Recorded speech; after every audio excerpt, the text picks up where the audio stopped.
अस्सलामुअलैकुम नाज़रीन, प्रोग्राम खबर ये है और मैं हूँ आपके साथ आपकी मेज़बान समीना पाशा। नाज़रीन, अफसोस की बात है, हमेशा हमें इन महीनों में ये ख़बरें सुनने को मिलती हैं और हम इसी तरह से इन्हीं मौज़ूआत पर प्रोग्राम्स कर रहे होते हैं कि हर साल की तरह इस दफ़ा भी हमें फ्लड्स देखने को मिल रहे हैं। न सिर्फ एक सूबे में बल्कि देखा जाए तो तमाम ही जो चारों सूबे हैं मुल्क अज़ीज़ के, चारों तरफ यही सूरत हाल है कि फ्लड आया हुआ है और इसी तरह से बड़ी तादाद में लोग जो है वो बेघर हो चुके हैं, फसलें उनकी ख़त्म हो चुकी हैं, मवेशी बह गए हैं और इंतहाई पेचीदा सूरत हाल इन इलाकों में दिखाई देती है। इस पर आज बात करेंगे कि क्या वजह है कि फ्लड मराकज़ तो कायम कर दिए जाते हैं लेकिन उसके कोई परमानेंट हल क्यों नहीं निकाला जाता कि ये हर साल हमें अजियत ना बर्दाश्त करनी पड़े बारिशों के महीनों में। तो इस पर बात करेंगे। इसके साथ ही साथ इससे जुड़ी एक और ख़बर ये भी है कि सहराए थल में एक ग्रेटर थल कैनाल का मनसूबा ज़ेर तामीर था, उसको ख़त्म कर दिया गया है। उसकी क्या वजूहात हैं, उससे क्या नुकसान होने जा रहा है, इस पर भी बात करेंगे। इसके साथ साथ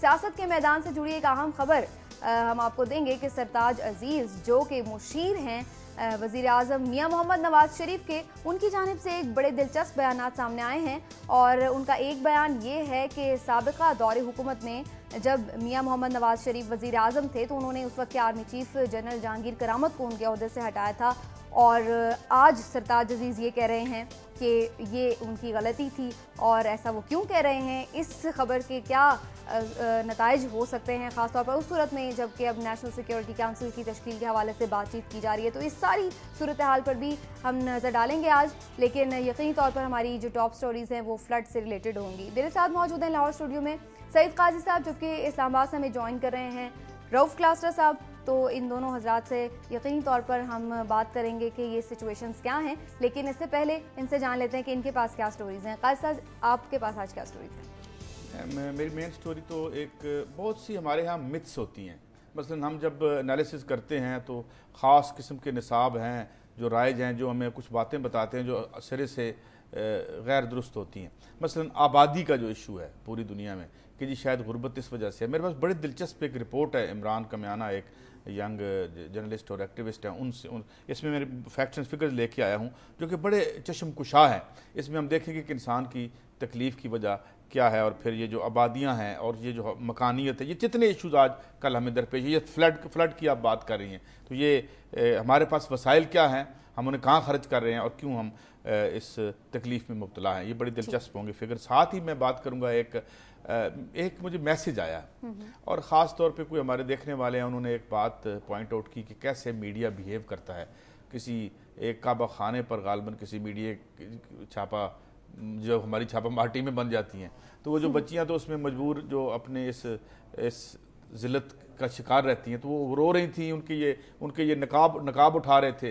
तो हम देखेंगे कि ये क्यों ऐसा है और ये जो हम ऐसा करते हैं उनकी मिजरी में और इजाफा करते हैं और हम ये नहीं देखते कि वो फैक्टर्स क्या हैं जो इन्हें गलियों और बाज़ारों में हमारी इन बच्चियों को ले आते हैं और हमारा क्या यानी होना चाहिए मनसब और किरदार, मीडिया को इस मामले को कैसे देखना चाहिए। ठीक है, क्लास्टर साहब, आपकी क्या स्टोरीज हैं आज?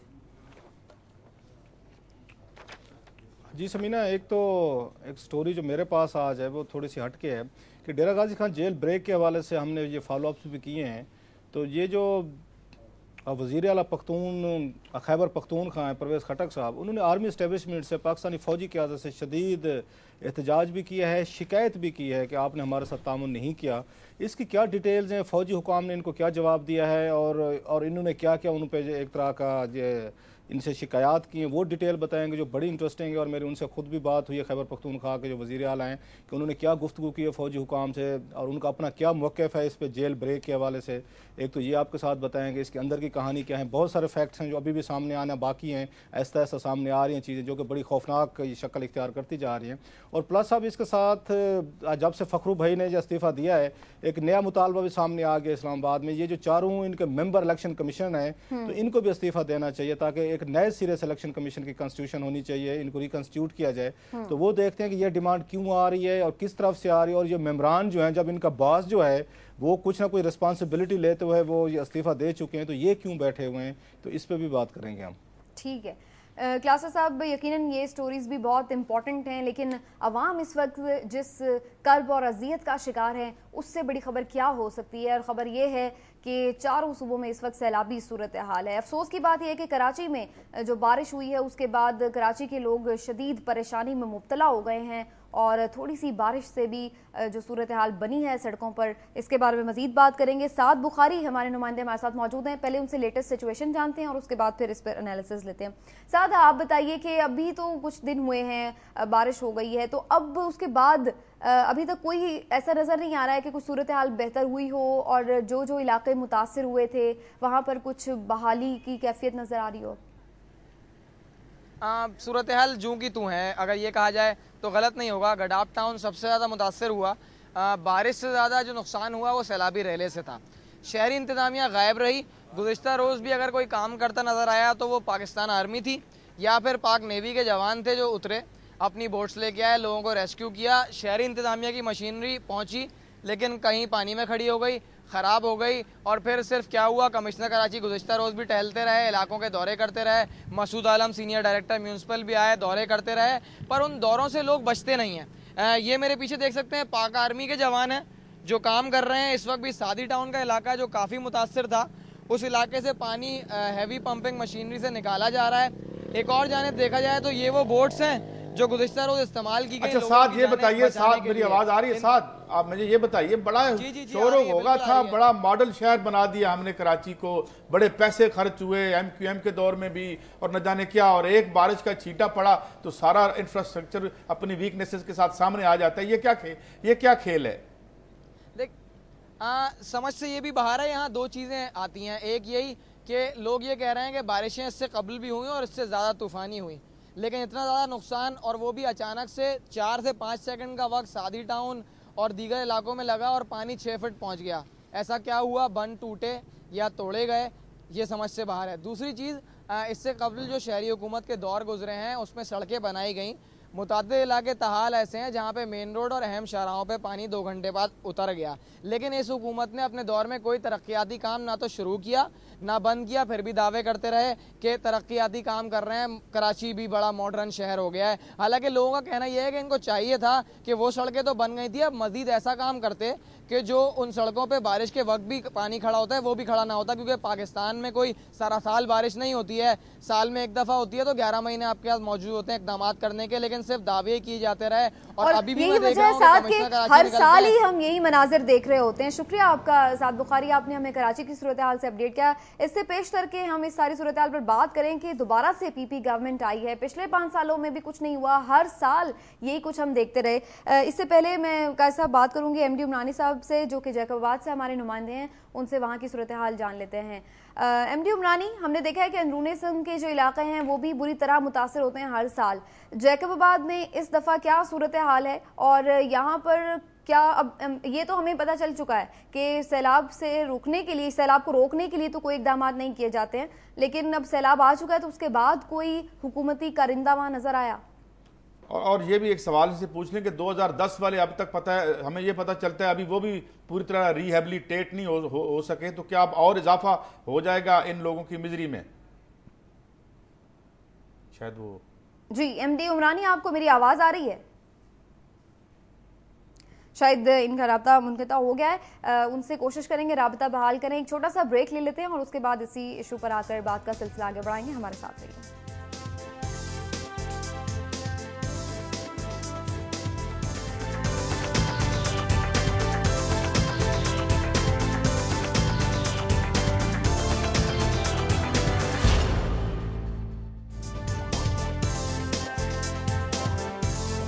वेलकम बैक नाज़रीन। तो बात हो रही थी कि पूरे मुल्क में ही सैलाबी सूरत हाल दिखाई देती है और हर साल दिखाई देती है। क्लासर साहब, आपसे मैं इस पर कमेंट चाहूँगी।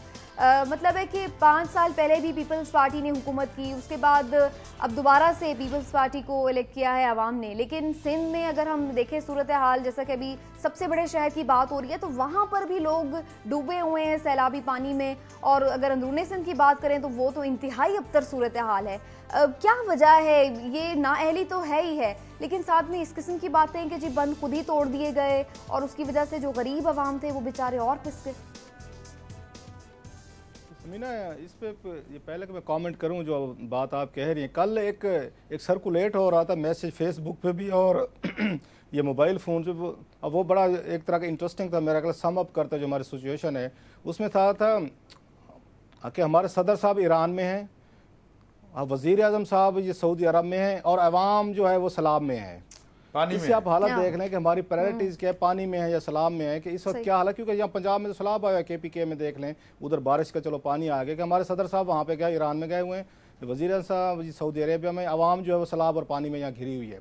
ये वो प्रायोरिटीज़ हैं जिससे आपको लगता है कि कैसे हमें ट्रीट किया जाता है और किस तरह की यहाँ पे अप्रोचेज़ हैं। और पर्टिकुलर जो काजी साहब ने बात की थी कराची के हवाले से कि हमें तो बताया गया था बड़ा मॉडल ये शहर बन चुका है, लेकिन एक मेरा ख्याल है कि MQM को थोड़ा सा बेनिफिट ऑफ द डाउट मैं तो दूंगा कि पिछले 5 सालों से इन्होंने दोबारा डिप्टी कमिश्नर का सिस्टम ये पीपल्स पार्टी और नवाज लीग ने मिल के बनाया था, ये उसी की ये सारे का सारा ऑफ शूट्स हैं, उसी का सारा का ये किया धरा है। कि जब आपने साद बुखारी साहब की बात सुनी होगी कि कमिश्नर साहब आए हैं, इधर उधर फिरे हैं, देखे फिर चले गए, ये अवामी नुमाइंदे होते हैं। और अवामी नुमाइंदे से मुराद मेरी हरगिज़ MNA और MPA नहीं है, ना मैं इनको इस काबिल समझता हूँ कि ये जाएँ और ये जाके गली मोहल्ले का ये चीज़ें देखें, इनका काम ही नहीं है।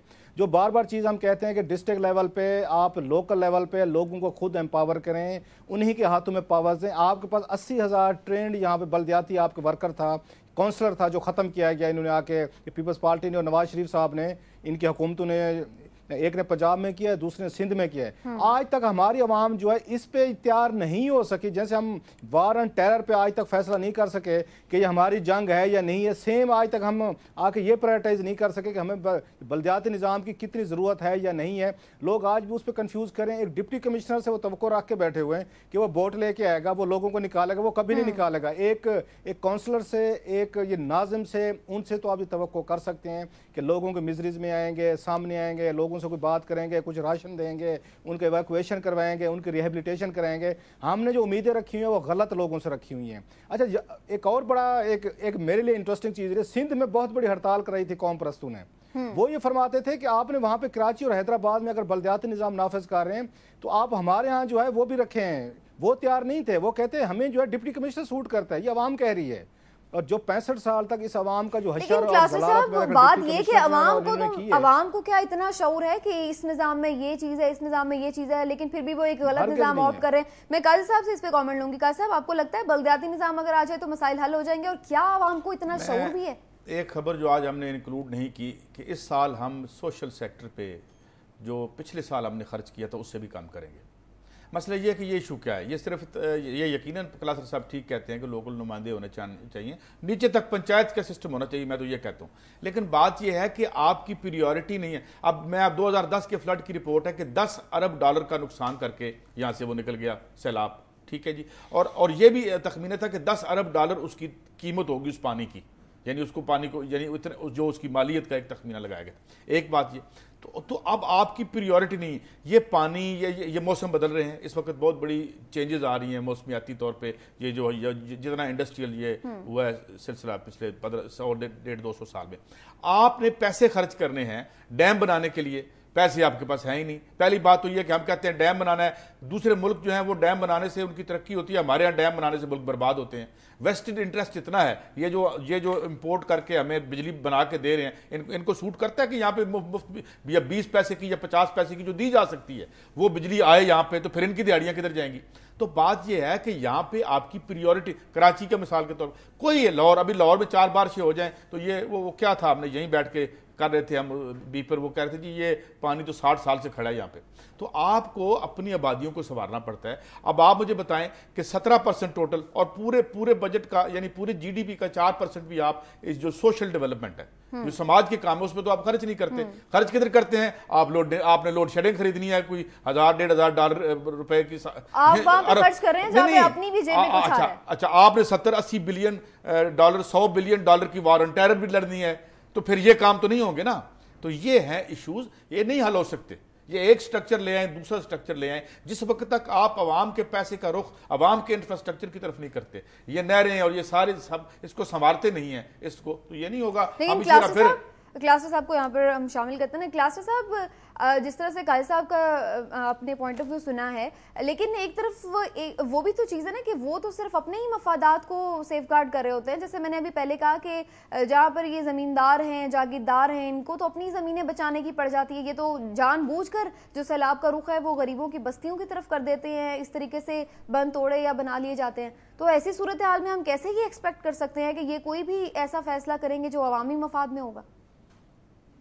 शायद ये मोस्टली, मैं खुद देहात का आदमी, बड़ी सारी उम्र हमारे देहात में गुजरी, हमारे माँ बाप की सारी उम्र हमने ये चीज़ें देखी हुई हैं।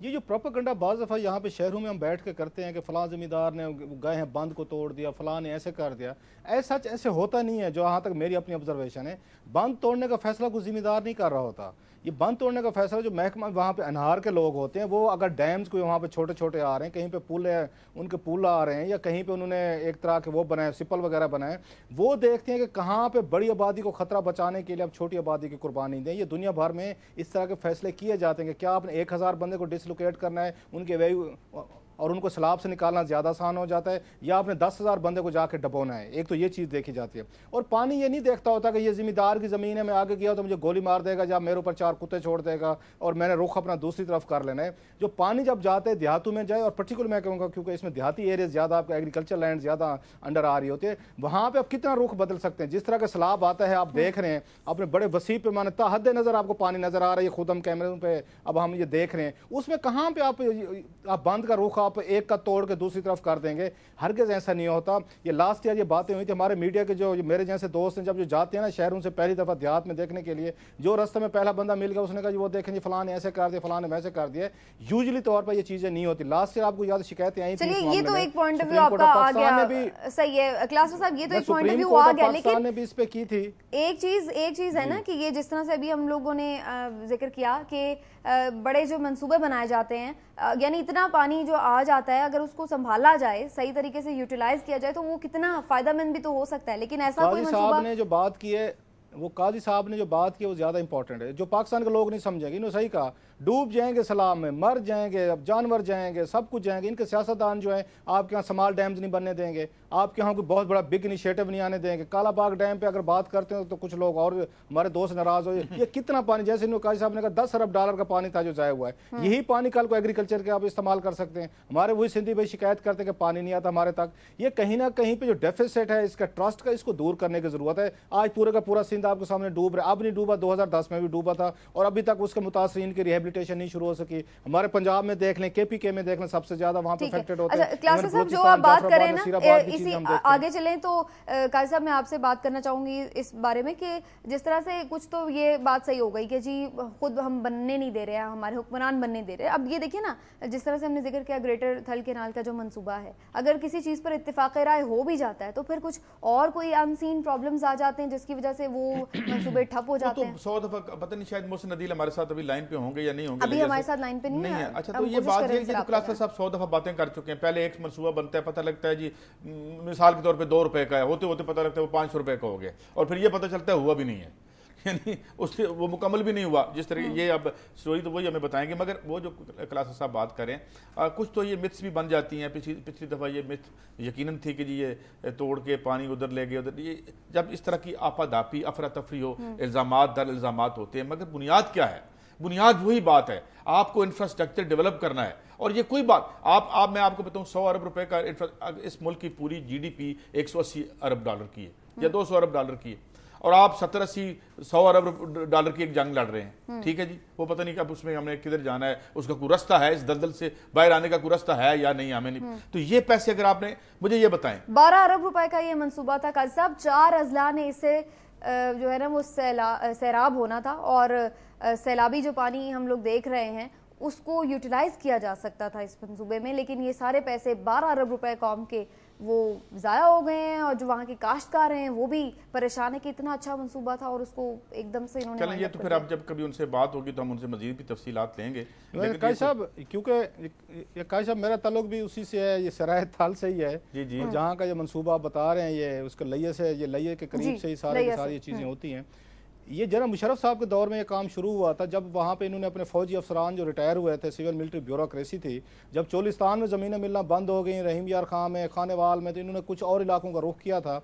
उसमें एक और जिस इलाके पे नज़र पड़ी थी वो ज़िला लिया कि यही एग्रीकल्चर रिलेटेड लैंड थी, वहाँ पे एलोकेशन शुरू हो गई थी, अलॉटमेंट शुरू हो गई थी, और 12 रुपए से उनके जनरल मुशर्रफ के उसमें हुआ था, और बड़ी कंट्रोवर्सी भी इस पर जनरेट हुई थी, पर्टिकुलर जो वहाँ के लोग थे, क्योंकि कहने में ये आ रहा था कि ये जो बनाई जा रही है वहाँ पे जो नहर है जिसका जिक्र हो रहा है, इस पर सिंध को भी बड़े शदीद एतराज़ात थे कि आप हमारा शेयर पानी का वहाँ से लेकर उधर ले जाएंगे। जो मकामी लोगों को सबसे बड़ी थ्रेट थी, जो चोलिस्तान में भी हमें नजर आई, वो कहते थे कि जितनी ज़मीनें आप दे रहे हैं इस इलाके में, ये बहर के लोग हैं या आपके सिविल मिलिट्री ब्यूरोक्रेसी को मिल रहे हैं, या कुछ बहर के लोग हैं जो सेटल किए जा रहे हैं वहाँ पे, मकामी लोगों को वहाँ पे कोई ज़मीनें ऐसा वहाँ पे अलॉटमेंट नहीं हो रही थी। सो ये कंट्रोवर्सी भी इसके साथ अटैच रही है कि आप बहर से लोग ला रहे हैं, लोकल लोग हैं, उनको पानी के शेयर में उनको अपने प्रॉब्लम आ रहे थे, रिजर्वेशन थी। सो इस पे इन तमाम पहलुओं को देखने की ज़रूरत है कि आपने वहाँ पे कुछ एरियाज आइडेंटिफाई किए सराकी इलाकों में, साउथ में, जहाँ पे आपने सिर्फ इसलिए रखा होगा कुछ आपके बहुत बड़े बहादुर लोग थे जिनको ज़मीनें दी नहीं आदि, और ज़मीन का रेट है पता वहाँ पे क्या ये देते रहे, 180 रुपये पर एकड़ के हिसाब से वहाँ पे ज़मीनों की इनको अलॉटमेंट होती रही है। सो ये कंट्रोवर्सी भी वहाँ के इस ये ग्रेटर थल कनाल के साथ अटैच है। और मैं तो हैरान हो रहा हूँ कि 12 अरब का मनसूबा है, 12 साल हो गए इस मनसूबे को, काजी साहब जो बात हम रो रहे थे, चलो बनना था मनसूबा बनाए, चलो ठीक है, मकामी सराकी लोगों को ज़मीनें नहीं मिली, पानी नहीं मिला, फाइन, जो आप जो बहर से लोग वहाँ पे सेटल कर रहे हैं, चलो उनको तो पानी दे दें, उनको तो जाके आप उनको बसा दें। आपने 12 रुपये भी ज़ाय किए हैं, आपने वहाँ के ये आज ज़मीनें जो काश्त होनी थी वो भी नहीं हो सकी। इसकी इम्प्लीकेशन देखते जाएं तो वो बहुत बढ़ती जाएगी काजी साहब। सही कहते हैं ना। यहाँ पे होता है, देखें ना, यहाँ मनसूबा बनते हैं, यहाँ मनसूबा इसलिए बनता है कि लोगों के काम करने आपने, यहाँ पता चलता है ये इधर एयरपोर्ट बनना है, उससे पहले ज़मीनें बिकना शुरू हो जाती हैं उन्हें पौनों में। देखे ना यहाँ पे, देखे वो क्लासर साहब जो मैंने आपकी खिदमत में अर्ज किया था और आप थोड़ा सा उस पर मुस्कुराए भी थे कि या बाल बना लें या बिजली बना लें, या ये आप मनसूबे कर लें या दिहाड़ी लगा लें। ये है ना, ये बुनियादी चीज़ है हर जगह पे, क्योंकि वहां जब मनसूबा इसलिए बनना है कि आपने देखना है कि इस इलाके के लोग जो हैं बड़े थ्रेटेड हैं, पानी की वजह से परेशान है। नहीं, उसमें से प्रॉफिट किसका कितना है, हिस्सा किसका कितना है। अभी इसमें भी एक बहस होनी जरूरी है कि 1 अरब रुपया काशिफ हुआ ये है कि बहुत सारे हमारे सिविल मिलिट्री ब्यूरोक्रेसी को जब ज़मीनें मिली हैं उन्होंने, और साथ में थल का ये कैनाल का मंसूबा शुरू किया, ग्रेटर का, इसकी कीमतें बढ़ी हैं, ज़मीनों की ज़मीनें औने पौने बेच बचा के लोगों को वो वापस आ गए हैं। जो ही वो वापस आए, अब इसको फॉलो करने वाला कोई नहीं रहेगा। पहले तो जो रिटायर्ड जनरल साहब होते थे वो टेलीफोन उठा के वो कर लेते थे कि आपने मंसूबा कहाँ तक पहुंचा है। वो अपनी सारी ज़मीनें बेचे हैं, ज़मीन की कीमतें जो ही बढ़ी हैं, ग्रेटर थल कैनाल शुरू होने से ज़मीनें बेच के वो वापस शहरों में आ गए। इसी वजह से मंसूबा रुक गया, चलिए सही है क्लासर साहब, हमें ब्रेक पर जाना है और उसके बाद नाज़रीन हमारी कुछ और अहम स्टोरीज भी हैं, उन पर भी बात करेंगे। हमारे साथ रहिए।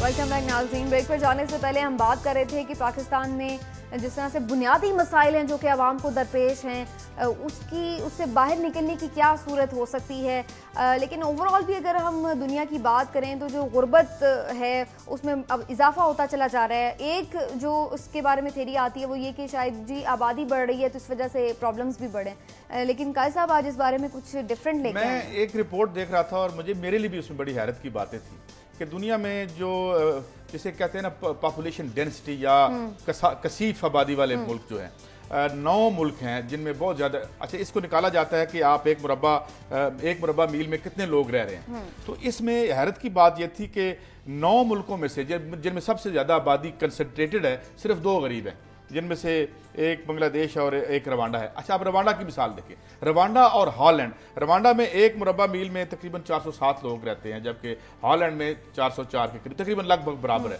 वो दुनिया का डेवलप्ड तरीन मुल्क है और ये रवांडा जो है एक गुर्बत की बदतरीन मिसाल है। ये बड़ी हैरत की बात है। फिर ये खुराक की बात हम करते हैं जी, ग़िज़ा की किल्लत आ रही है ग़िज़ा। तो अब इसमें फिक्र देख रहा था कि पिछले यानी 1800 में अमेरिका के 90% लोग जो हैं वो ज़राअत के पेशे से थे, अब सिर्फ 2% है। और आबादी यानी और जो ज़रई रकबा है इसमें सिर्फ इजाफा जो हुआ है वो 12% हुआ है और पैदावार में 200 गुना इजाफा हो गया। अच्छा, एक और हैरत अंगेज बात यह है कि ये इंस्टीट्यूट है बरतानिया का, वो बताता है कि दुनिया में आधी जो खुराक है वो ज़ाया हो जाती है। हम इस वक्त भी इस ग्लोब पे जो खुराक पैदा कर रहे हैं वो 10 अरब लोगों के लिए काफ़ी है, जबकि 7 अरब की आबादी है। और दूसरी तरफ हम कैतों से मर रहे हैं। हम इस वक्त फिक्र देखिएगा, 1 बिलियन लोग दुनिया में ऐसे हैं जो जो जो फाका कशी का शिकार होते हैं।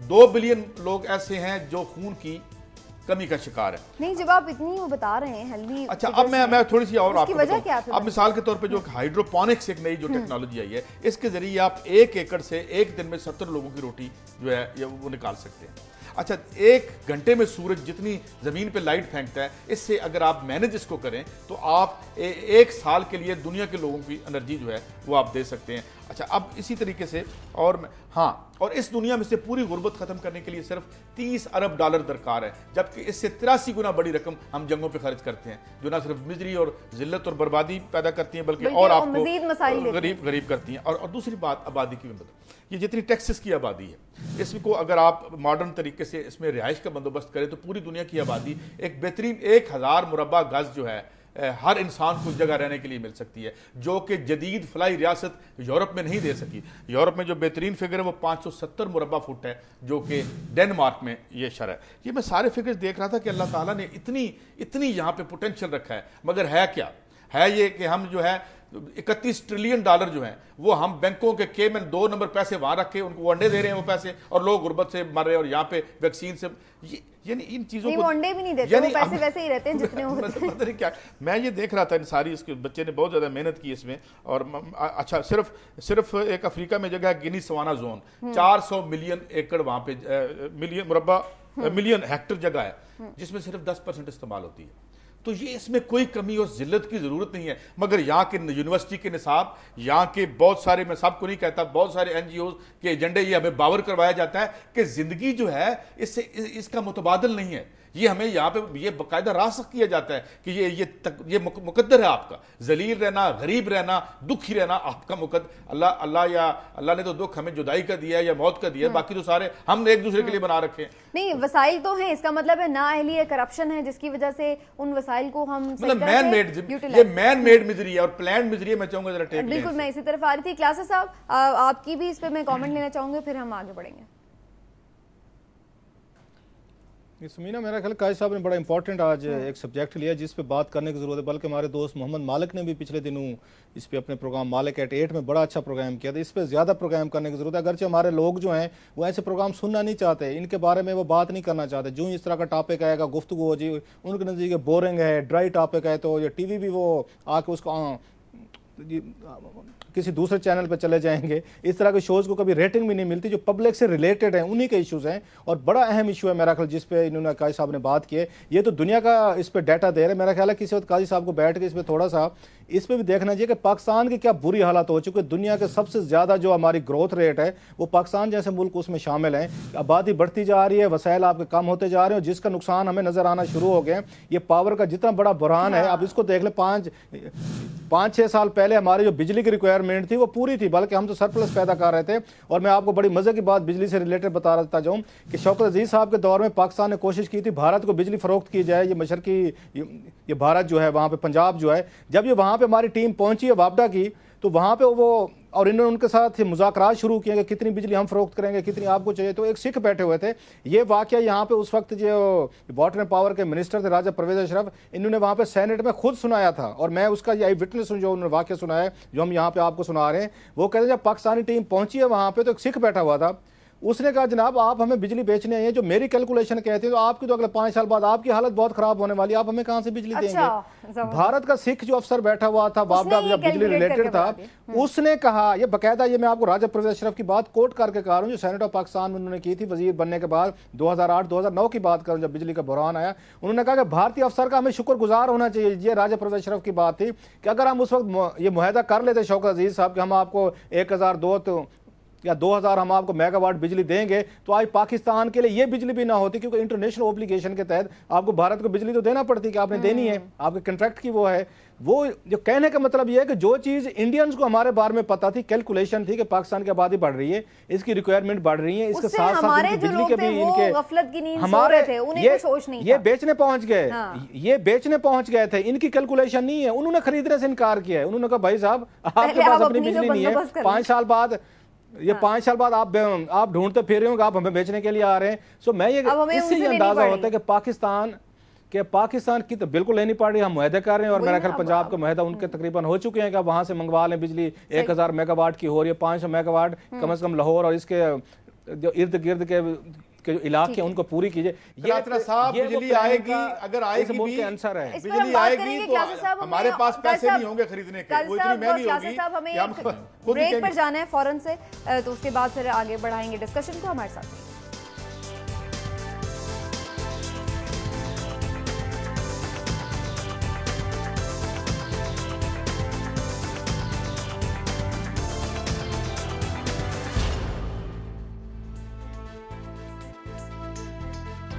वेलकम बैक नाज़रीन। प्रोग्राम में हम बात कर रहे हैं बहुत सी इंपॉर्टेंट स्टोरीज़ पर, और एक स्टोरी जिसका जिक्र हमने आगाज़ में किया था वो ये कि सरताज अजीज़ साहब आजकल बड़े इंकशाफात कर रहे हैं। क्लास्टर साहब, मैं आपसे बात करना चाहूँगी इस पर ख़ास तौर पर।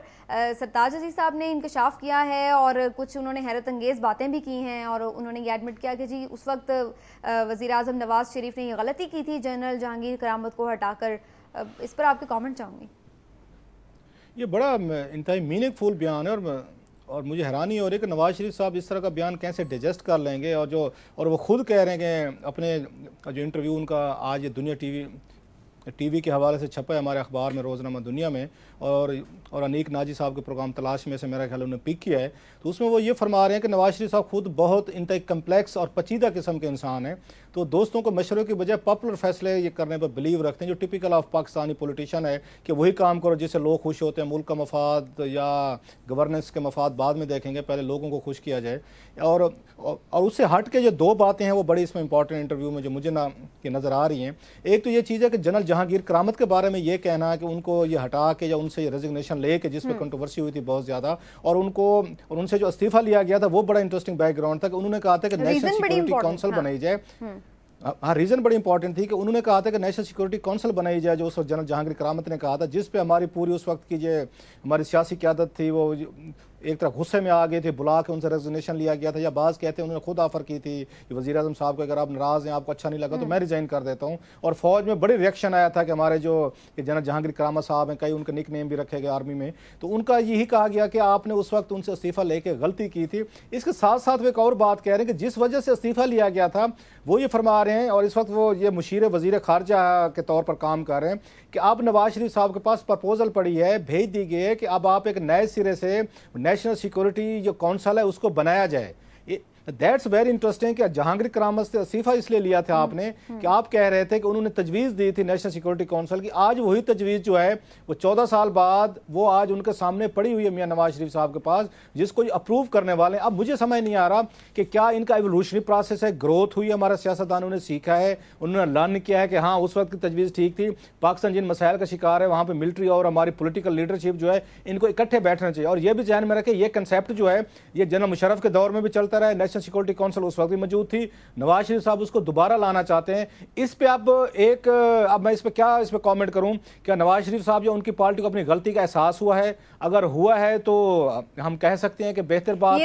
इनका सरताज अजीज को अपनी गलती का एहसास हो कि उन्होंने इतनी अंदर की बातें क्यों कर दी। बड़ा अच्छा एक आपका कमेंट है, मेरा ख्याल बड़ा क्रिटिकल है एक इंटरव्यू है नवाज शरीफ साहब पे। शायद हो सकता है इस वजह से दे दिया हो कि मियां साहब इस वक्त सऊदी अरेबिया में, हो सकता है उन तक खबर पहुंचे ना पहुंचे।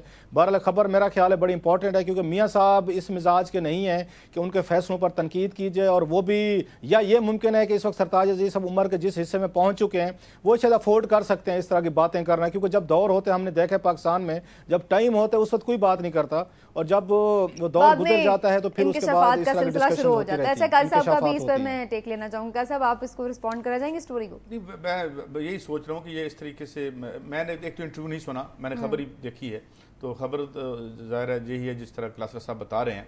लेकिन मेरे ख्याल में बात ठीक है उनकी। बात यह है कि आपने जब जहांगीर आप जिस तरह क्लास साहब जैसे ग्रीक ट्रेजेडी थी या जैसे एलिज़ाबेथन शेक्सपियरियन ट्रेजेडी थी, एक आप कोई छोटा सा काम करते हैं तो फिर chain of events follows and then you fall, यही हीरो की कहानी है ना, ये जो हम देखते आए हैं। तो इस हवाले से अगर उनकी बात देखें तो पढ़ी लिखी बात उन्होंने की कि भाई अगर स्टेटस को रहने देते तो ठीक था। देखिए ना, ये बड़ा बड़ा मुश्किल काम होता है एक हुक्मरान के लिए। जिस तरह परवेज मुशर्रफ साहब ने कहा था कि भाई नेपोलियन कहता था मेरे जितने फैसले हैं उनमें से 25% तो ऐसे हैं जैसे अंधेरे में छलांग हो, तो मेरे तो 100% अंधेरे में छलांग है। तो जब आप ऐसी एक फ्रेजिल किस्म की इस रियासत पे हुक्मरानी कर रहे हो, आपके एक ऐसे रोलर कोस्टर पे बैठे हो कि जिसकी स्पीड तो आप देख रहे हो मगर रस्तों का पता ना हो किधर, यही है ना न्यू लिबरल इकोनॉमिक्स, जिस तरह सारा इसने डेवस्टेशन की है। तो इसमें फिर जब आप फैसले करते हैं तो वो लौट के फैसले आपके पास कैसे आते हैं, ये तो अल्लाह ही बेहतर। चलिए क्लासी साहब, आपकी एक बड़ी इंपॉर्टेंट स्टोरी लास्टली वो मेरा ख्याल है स्टोरी का शायद अब हमारे पास टाइम ना रहे, उसको डिटेल से हम कल उसको अच्छा, ये ज्यादा अगर डिटेल स्टोरी है, एक इस पे एक मैं कमेंट करना चाहूंगा जो काश साहब ने किया ना, आपने भी उस पर बात की, जो सरताज अजीज साहब कह रहे हैं। अंग्रेजी का बड़ा ये खूबसूरत ये कॉल है जो बार बार रिपीट भी करते रहते हैं लेकिन करने में हर्ज नहीं है। तो वो कहते हैं it's very easy to be wiser after the event. जब वाकयात हो जाते हैं, सिचुएशन हो जाती है, नुकसानात फ़ायदा किसी भी फैसले के हो जाते हैं, उसके कुछ अरसे बाद हम सारे लोग सियाने भी बन जाते हैं कि अगर अब ये ना करते वो ना करते। हिस्ट्री में इफ्स एंड बट्स नहीं होते, तो इसलिए वो कहते हैं कि हम तारीख से नहीं सीखते, इसीलिए नहीं सीख सकते कि जो मौका की ये मुनासबत के हवाले से जो दबाव होते हैं यहाँ पे किसी भी लीडर पे होते होंगे, तो उसी के मुताबिक आपको रिएक्ट करना होता है। एक बात मैं करना चाहूंगा आपसे, ये बात तय होगी काश साहब, सॉरी मैं सर आपकी बात कर, एक बात तय हो गई कि तारीख ने फैसला दे दिया है कि नवाज शरीफ साहब का जनरल जहांगीर करामत को सैक करने का या उनसे इस्तीफे लेने का जो फैसला था वो गलत साबित हुआ है। और विद इन ये 15 ईयर ये बात हमारे सामने आ रही है। ये बात आप और मैं भी नहीं कह रहे, उनके करीबी जो मुशीर वजीर खारजा है वो ये बात कह रहे हैं और उनके मुंह पे कह रहे हैं कि आपने गलत फैसला किया था। देखिए, एक तो बात क्लास साहब, जब आप किसी टॉप पे पहुंचते हैं, चाहे वो कोई अंपायर हो चाहे वो कोई हुकूमत हो, तो एक तो you become the most lonely person.